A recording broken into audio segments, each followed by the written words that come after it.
Hier, bonsoir. Yeah, man, big up the man, call up the youth, them from Celestia on the first. I and I, some fella up on the place, big up the man called Original Vicar, brace up the fire. Walk one. Pardon? Ouais, ça veut dire bonsoir à Kingston.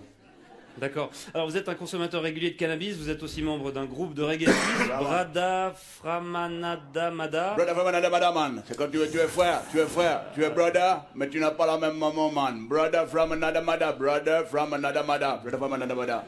Brada Framanada Mada. Vous êtes c'est ce groupe dans lequel vous jouez, avec lequel vous voyagez souvent Yeah, man. en Jamaïque. Bra. C'est ça. Alors, tout d'abord, qu'est-ce que vous pensez de ce boom du CBD? Un boom qui a commencé en août dernier lorsqu'un fabricant chafouzois a obtenu pour la première fois une autorisation d'en vendre.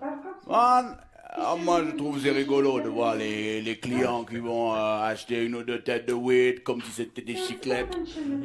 Mais il faut dire c'est Baba et c'est Bobo et c'est Babylone. Babylone c'est la société qui est décadente et il les encourage à vendre ces produits qui sèment la panique, man. Ouais, la panique notamment chez les forces de l'ordre Yeah, man. qui font face à un nouveau casse-tête. Yeah, man. Les pauvres policiers, man, ils peuvent pas faire la différence entre le CBD et la CNC, man. Là La Sensimilia, man. La ganja, la weed, la marijuana, la kaya, man, whatever. D'accord, parce qu'il est vrai qu'en apparence, le cannabis légal ressemble à s'y méprendre à son cousin. Ah, man, les pauvres petits boys de police, man. Ils peuvent pas faire la différence, man. Il faut qu'ils aillent goûter le produit. Alors imagine, man, le pauvre policier, man.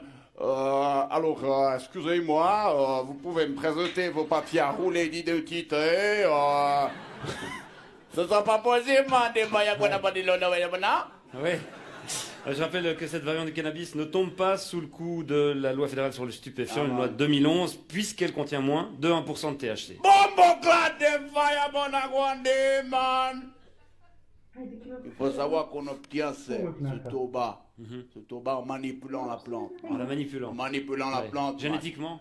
En faisant des croisements, man, des petites chimies, et on atténue comme ça le produit, on le rend allégé.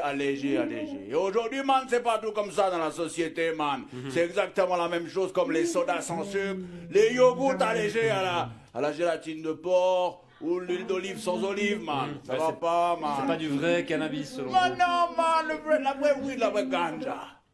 La vraie ganja. Il faut la planter avec amour. Il faut la faire grandir sous les incantations de Joe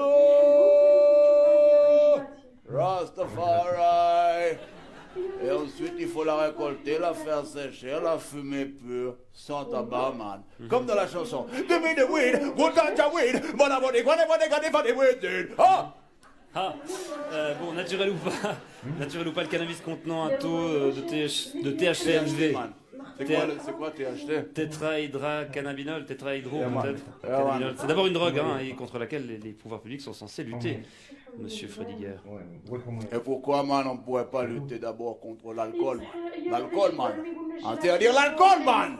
Qui est beaucoup plus additif et beaucoup plus dangereux, man. Ça, c'est pas... C'est pas quoi? C'est pas ce qu'on dit. Man, il suffit de regarder l'expérience, man, des exemples qui sont tout autour de toi dans la vie, man. Si tu bois trop d'alcool, man, Ça va le coude. ça va nickel. Si tu bois trop d'alcool, man, tu vas commencer à dire des conneries. Ensuite, tu vas rouler des pelles à une inconnue. Ensuite, tu vas te battre. Ensuite, tu vas te retrouver tout nu dans la rue. Le sgeg galère. Tu vas te rebattre, tu vas tomber contre un trottoir, et puis après, tu vas tomber dans la mort du coma, man. C'est vrai que ça m'est déjà arrivé, Ouais, cette séquence d'événements. Alors que si tu fumes trop de weed, man, si tu fumes trop de weed, qu'est-ce que tu risques? Qu'est-ce que tu risques, man? La même chose. Non, man, tu risques juste de t'endormir. Et au pire, man, de lâcher une ou deux petites caisses, vite fait. C'est pas tout à fait ce que disent les spécialistes de la question. Ah, man, mais ça me rappelle ce vieux proverbe jamaïcain, you know, man, when daddy smokes some weed, he's never speed. When daddy drinks some whiskey, it is gonna be more risky. Know what I mean? Ouais, quand papa fume de l'herbe, il est tout calme. En revanche, quand il boit du whisky, ça devient un peu plus risqué. Exact. Ouais. Bon, ben, en tout cas, on se réjouit de voir comment le marché du cannabis light va évoluer ces prochains mois. Je vous remercie d'être venu nous apporter votre point de vue, Samuel Frediger. Comment on dit au revoir en jamaïcain? Big up. Big up.